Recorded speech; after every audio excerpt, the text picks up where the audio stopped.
Police brutality has been in the world for centuries, but recently it's gotten attention from many people. We see police use excess force on people of color and it leads to them getting killed or harmed. This affects certain communities and cultures, such as African Americans.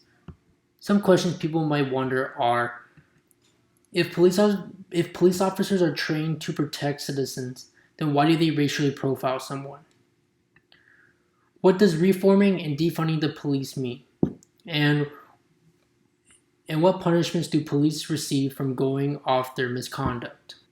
Every day, African Americans are endangered and have feared the sight of police officers.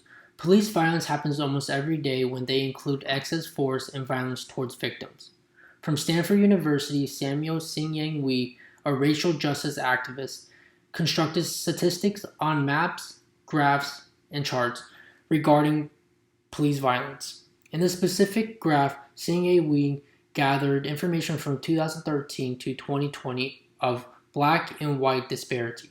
He calculated the rate of how police killed the black community more than the white community in the United States. Reviewing the graph, we see that in the state of Chicago, the police department killed black people 22 times the disparity of white people.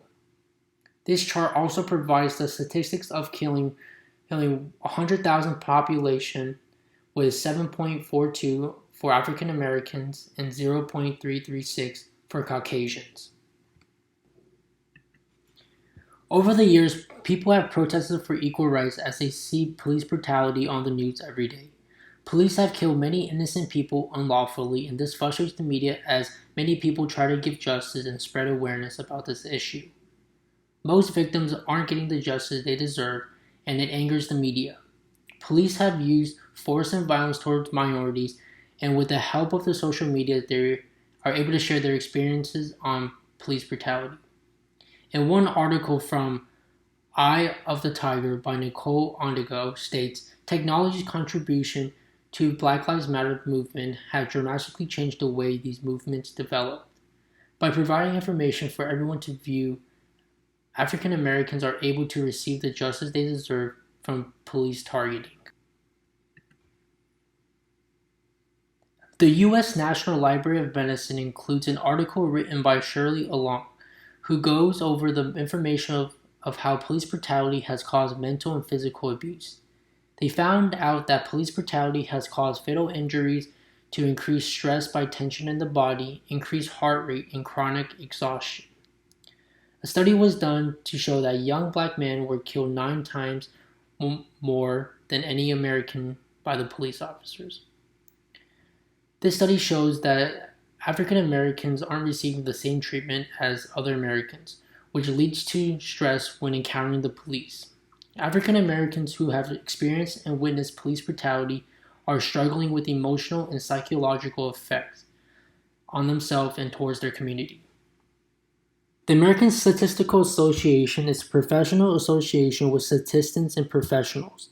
Associated with this group, Andrew Goldman, a professor in Columbia University, includes content of racial bias claims among the criminal justice system. He discusses the stop and frisk policy, confirming how police will stop people of ethnic minority groups more commonly than the white community.